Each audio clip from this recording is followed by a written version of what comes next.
सत्ता, जमीन और 1800 करोड़ का घोटाला।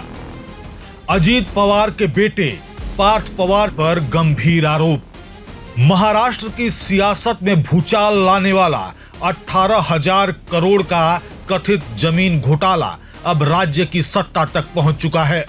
उप मुख्यमंत्री अजीत पवार के बेटे पार्थ पवार से जुड़ी कंपनी पर आरोप है कि उसने पुणे की सरकारी महार वतन जमीन को सिर्फ 300 करोड़ में खरीदा, जबकि उसकी बाजार कीमत करीब 1800 करोड़ रुपए थी।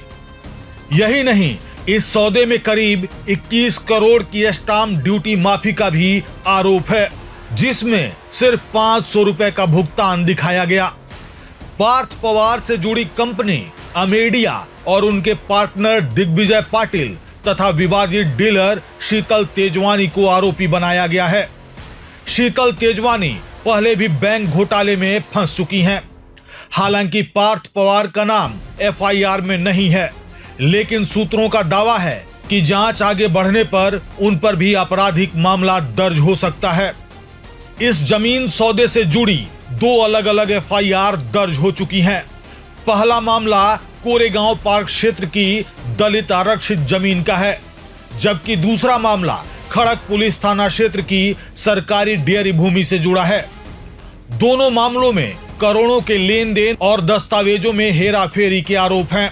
मामला सामने आने के बाद विपक्ष ने इसे सीधे सत्ता का दुरुपयोग करार दिया है।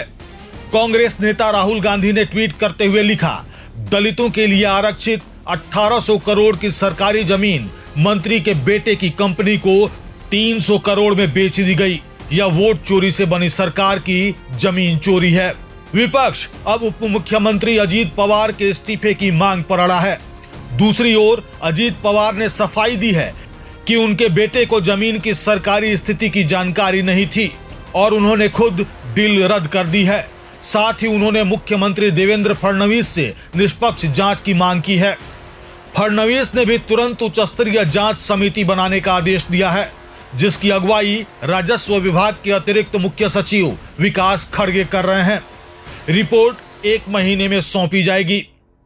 यह मामला बीजेपी, अजीत पवार की एनसीपी और शिंदे शिवसेना की महायुति गठबंधन की साख पर सवाल खड़ा कर रहा है। भ्रष्टाचार मुक्त शासन का दावा करने वाली बीजेपी अब खुद डिफेंसिव मोड में दिख रही है।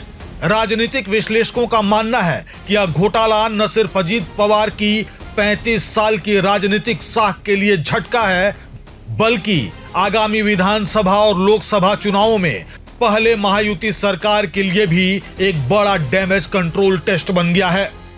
अब सबकी निगाहें जांच समिति की रिपोर्ट पर टिकी हैं, क्योंकि अगर इसमें पार्थ पवार या उनके सहयोगियों की भूमिका साबित होती है तो यह मामला महाराष्ट्र की राजनीति में एक बड़ा विस्फोट साबित हो सकता है।